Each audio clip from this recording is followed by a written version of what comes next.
Professor of English Mark Dunphy.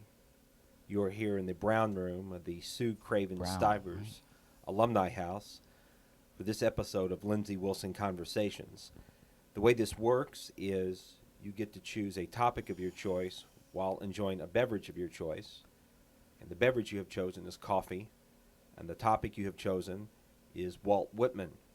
Walt Whitman and his poetry is recently featured in an advertising commercial by Levi's Jeans.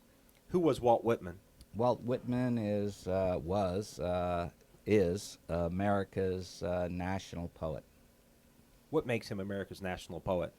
He's a poet of democracy, epitomizing democracy. In fact, he wrote one lengthy prose piece. Actually, he wrote many prose pieces, short stories, one novel, by the way, anti-drinking novel, a temperance novel, Franklin Evans, and best known, of course, for poetry, but democratic vistas and the importance of democracy and a reaction against Carlyle, who said that democracy will kill America. He was America's democratic poet. The Walt Whitman poem featured in the Levi's campaign Go Forth is Pioneerzou, Pioneers. When did Whitman write that poem, and what is it about? It was in the middle of his career, I think 1864. Whitman was constantly revising Leaves of Grass. In fact, most books have a particular copyright date, but for Whitman, his copyright date is basically 1855 to 1892. And what is the poem about? Well, Whitman was a big supporter of Manifest Destiny. And he contributed articles, short stories, to John O'Sullivan's Democratic Review, which had as a masthead that government is best, which governs least. Kind of like the New York Times, all the news that's fit to print in terms of its epigram. But Whitman was unlike, although much admired by Emerson, of course, and Thoreau, who went to visit him, and Emerson visited him, as did Alcott. Very much in support of the Mexican-American War, very much in support of Western expansion. Ironically, he was very jingoistic in his own way. And so, Oh Pioneers is this sense, especially of the young. I think it opens with, "Come, my tan-faced children."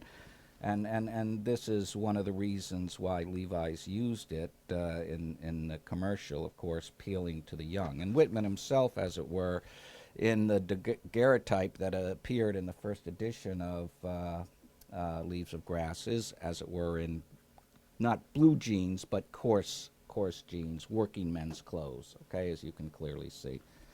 And that's the first image we have of Whitman in terms of the first edition of Leaves of Grass. As you see Whitman pictured as such. You don't even see the title. This precedes the title even of the book.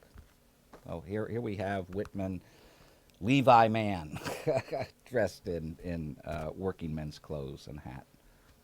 What would Whitman make of his poetry being used in a television commercial? Oh, Whitman in Democratic Vistas says that the mark of a great poet is that his country embraces him as much as he wants to be embraced by it. And so, and Whitman had his own PR machine, so to speak. He wrote his own reviews, which of course were laudatory, right, of his various editions of Leaves of Grass. So he would enjoy that. He also had a good sense of humor. People don't realize that, but there's some funny lines in Whitman's poetry, also in Song of Myself.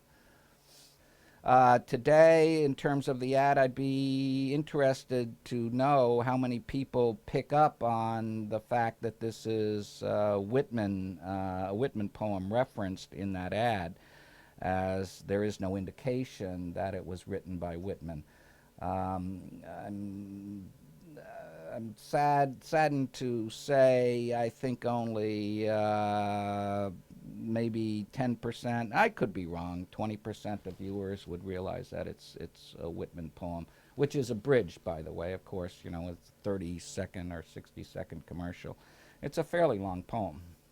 And Willa Cather, of course, took the title of her novel, O Pioneers, from this poem.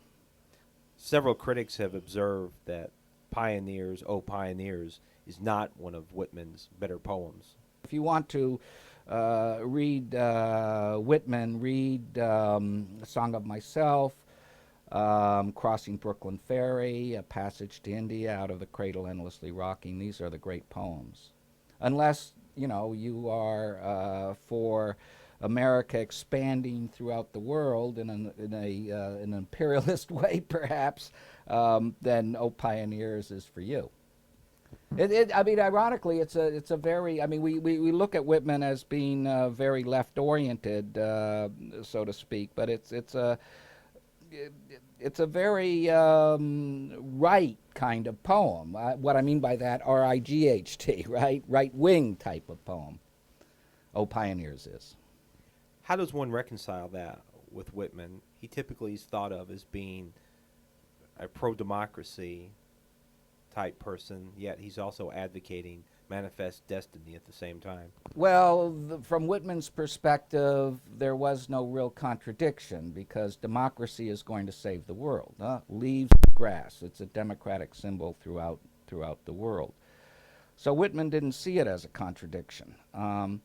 And as Whitman famously said, even if he did see it as a contradiction, towards the end of Song of Myself, the famous line, do I contradict myself? Very well, I contradict myself. I am large. I contain multitudes. Whitman saw him as himself as a cosmos, so he was willing to incorporate contradictions if one saw contradictions in him. As Emerson said, and Whitman said, I was simmering, simmering, simmering. Emerson brought me to a boil. Foolish consistency is a hobgoblin of little minds, philosophers, and divines. With consistency, a great soul has nothing to do. Again, that's very much Whitmanian, okay, as well. Professor of English Mark Dunphy, thank you for joining us for Lindsey Wilson Conversations. Why, thank you as always a pleasure.